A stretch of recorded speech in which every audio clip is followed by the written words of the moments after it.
Welcome to the FCS Kickoff Show presented by Football Gameplan. David Hassagen here with the czar of the playbook, Emery Hunt. The first round has come and gone. There's only one place for you to know everything, and it's right here on the FCS Kickoff Show going into the second round of the playoffs. Emery, the first round was filled with drama and excitement. We had a third-string quarterback coming in clutch. We had a shootout in Louisiana, and NFL prospects galore having big games. But now the big guns are getting involved as the top 8 seeds take the field. We will get to that in a second, as well as the SWAC title game. But first, we have some other news to pass along, some pretty bad news out of the Pioneer League. Jacksonville has halted their football program as about 20 minutes before we recorded this. Very, very tough news to hear, especially for a non-scholarship team out of a non-scholarship league. Where do we go from here, and what are your thoughts on this? Well, it's just tough to lose football, and I'm a big proponent of schools starting football, and I've always said if you're going to start football, maybe the non-scholarship route is a great way to start, get your feet wet, and then build on that. We've seen Campbell do it. I think we saw Mercer do it. We're seeing Presbyterian go from scholarship to non-scholarship. And I thought Jacksonville was a great example of how to make non-scholarship football work. We've seen San Diego do a great job, Dayton, all these teams in the Pioneer League. But I was just shocked because this really came out of nowhere. This is one of the better programs in the FCS. They had a nice little run when Kerwin Bell was there as the head coach. So them dropping football is huge because now it takes the Pioneer League's footprint out of Florida.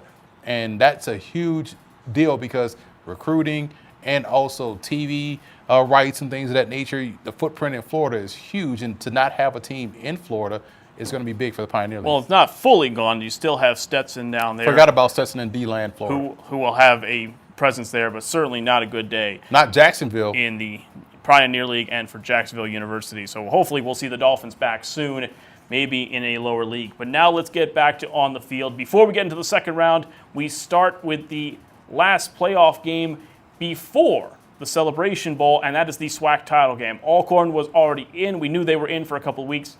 Southern, off a blocked field goal against Grambling, earns their spot against them in the SWAC title game.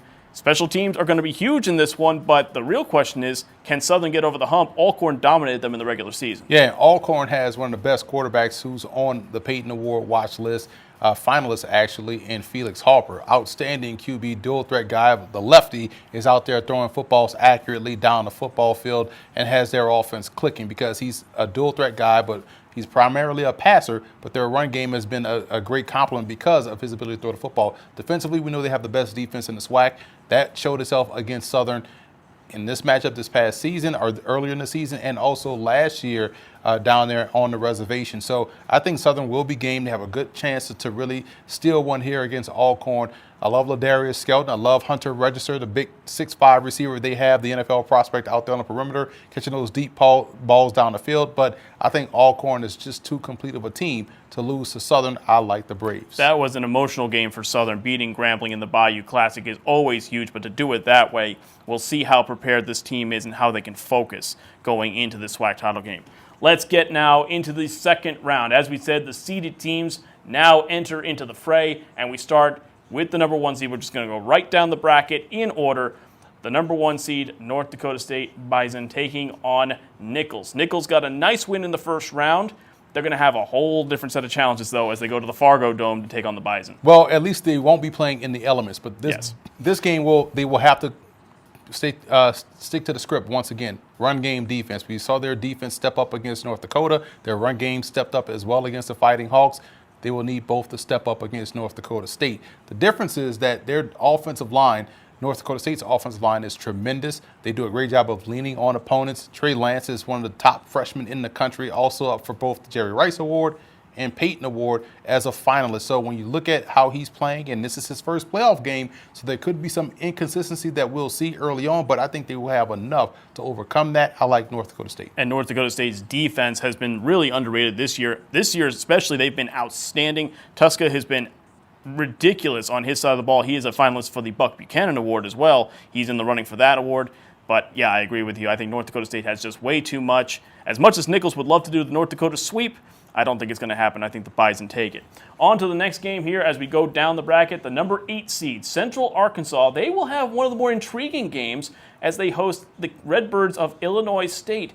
We know James Robinson is a lot to handle. He had a big game in the first round, over almost 300 yards rushing. How does Central Arkansas slow that down? They do have one of the better defenses in the Southland. Well, you have to stop the run. You want to make this game become a passing game. And if that's the case, I think that's something that Central Arkansas can win. We know they have a good quarterback in Smith out there throwing the football really well. We know they have a great defense. So they are equipped to stop the run. Can they stop the run consistently? We saw 41 carries last week for James Robinson, and it really helped their offense out. It really helped them, control the clock, and their defense was rested on the sideline, so therefore they were able to get stops once they got back in the game. All of those great things you like about complementary football, they're going to need that again here in Conway, Arkansas. But I look at Central Arkansas as a team that no one has talked about a lot all season long. They had the one tough loss, but they did have an FBS win against Western Kentucky. I think they get another one here. I like Central Arkansas to win this game. I think the biggest thing for Illinois State is getting the third down conversion with Robinson. They're going to have to put the ball in his hands. When they're forced to throw, they are not exactly solid. They're not on very firm ground there. I like Central Arkansas as well in this one. Seeded teams last year were 8-0. Central Arkansas might be one of the teams, though, that might be on upset alert for this year.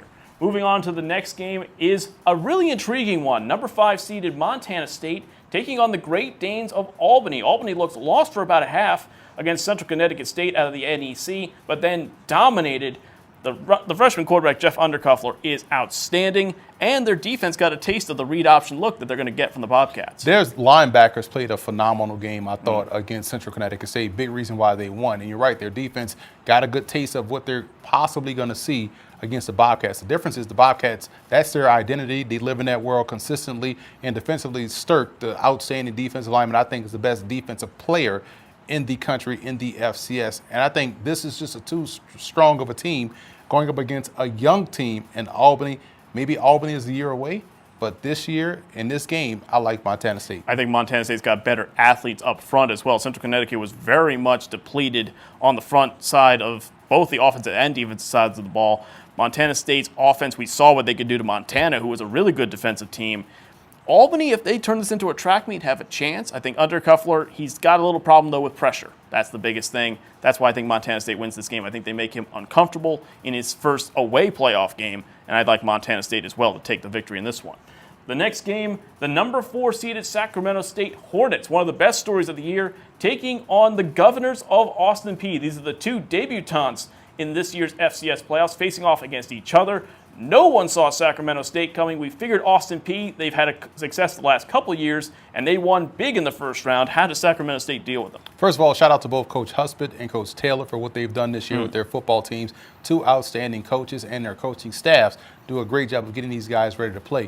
And if you talk about Tyler Huntley at Utah, I think you see a lot of parallels with Javon Craig at Austin Peay, how efficient he is with the football. They blew the doors off Furman last week because of how efficient he was in the passing game, and their defense was phenomenal. In this matchup, though, they're going to have to be consistently sound on defense. Gap sound, gap integrity, because the run game of Sacramento State, I think, is underrated. Thompson, the quarterback, does a great job of distributing the football to many different targets, and defensively, they're swarming, pun intended. And I think when you look at those elements of this game against this offense of Austin Peay, I think they have more than enough defense to get the job done. I like the Hornets. See, I'm going to disagree with you. I'm going to go with the Governors in this one because defensively, they shut down this Furman team last week. Sacramento State, it's an interesting offense, but it's not something that's completely out of the realm of possibility for Austin Peay to stop. I think they do just enough. And as you said, the efficiency on offense, I think, gives them a slight edge here. I think Austin Peay maybe sneaks this one out. This might be an upset alert. Into the next game, the number 3 seed Weber Wildcats taking on Kennesaw State out of the Big South. They shocked Wofford in the first round in what was a back-and-forth game. They had to go to their third-string quarterback in the sophomore Murphy, who was a hero. 3 touchdowns in the second half. Weber, though, is one of the best defenses in the FCS every single year over the past decade. How does the Wildcats produce enough and keep Kennesaw State off the field? What I like about Weber State is that they have a good blend of both discipline and athleticism. Because normally when you're playing an option team, you take away a team's athleticism because you force them to play discipline. But when you can play with discipline and you're also a good athlete out there on defense, let's say they take the athleticism away and force Weber State to play discipline, they can play that game. And on offense, they are built up front really well. They can run the football downhill. They do a great job of playing with balance. I think Weber State controls this game from start to finish. I like Weber State to win this one big. I agree with you on this one. I don't like to bet against option football. You know me. I think Kennesaw State does a great job. They're now, again, though, on a third-string quarterback.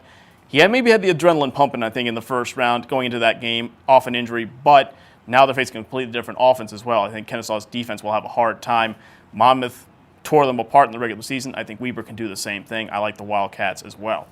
Into this next one, the number 5 ranked Montana Grizzlies taking on Southeastern Louisiana. They had a barn burner with Villanova. It looked like they had lost it right at the end, but an offensive pass interference penalty saved them. This could be a shootout, and if Montana's not careful, they might be going home early. Because when you look at Southeastern Louisiana, they played great on both sides of the ball, and it was shocking to see them get dominated in a game against Villanova. So that was the shocking part, but it wasn't shocking to see them come back. We saw them come back against Nichols and go back and forth with the Colonel. So I think they have a chance in this ball game because of what Virgil does offensively, throwing the football, and what they do defensively and pressuring the QB. So I think we can see an upset here. I like Southeastern Louisiana to go into Grizzly Stadium and get the win over Montana. This is going to be an interesting one because I think it's going to be a quarterback duel. I think what Snead does at Montana is outstanding, and you have to deal with a little bit of weather conditions. You're going from Louisiana, from Hammond, that's true, up to Big Sky Country where it's probably already frozen over. I like Montana here. They're also got one of the loudest atmospheres in all of college football up there. I think Montana just edges this one out. I think this might be close for a half, but I think Montana gets it done. They do have one of the best stadiums because it's ideally what you want on a college campus because it's enclosed. It looks like it's a 70,000 stadium, but I think it's only about 15 to 20,000. But it does a great job of packing it in, high altitude. I understand why you say that, but I just think the Lions will prove to be the spoiler here and get the win. And great views because you have the mountain in the background. Oh, it's a fantastic place to watch a football game. Fantastic viewing. Into the next one here, the number 7 seed, South Dakota State Jackrabbits. A little bit of Valley football here in the playoffs as they take on Northern Iowa. Northern Iowa survived defensively, especially against San Diego, who is a known threat in the postseason.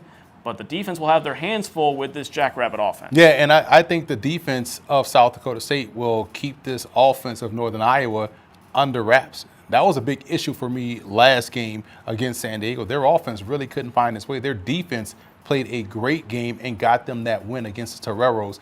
They're going to need their offense to step up and play big in this ball game against the Jackrabbits. You can't come in a game against South Dakota State one-dimensional. I do like South Dakota State to win this game. Completely agree with you. I think South Dakota State just has way too much.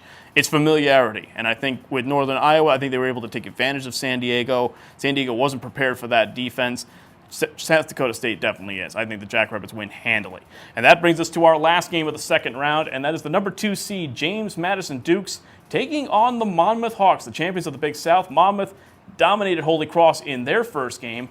Now we have a chance to see them, though, against one of the best defenses in the country in James Madison. And offensively, this could be a quarterback duel, though, because DiNucci quietly is one of the best quarterbacks in the CAA. And he's going to go up against the best quarterback in the FCS in Kenji Bahar and how he's playing. This dude is playing outstanding.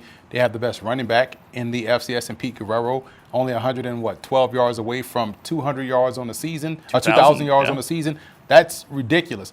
But let's take Monmouth's offense off the table, and let's talk about the real reason why they're going to have to play well on this side of the ball, their defense. You talk about last year's game. Colgate knocked out James Madison up there in Hamilton, New York. The reason why they were able to do that is Colgate had a record-setting defense. Now, Monmouth has nowhere near a record-setting defense, but they will need their defense to play better than what we've seen on the back half of games. We saw Hampton have some success early on.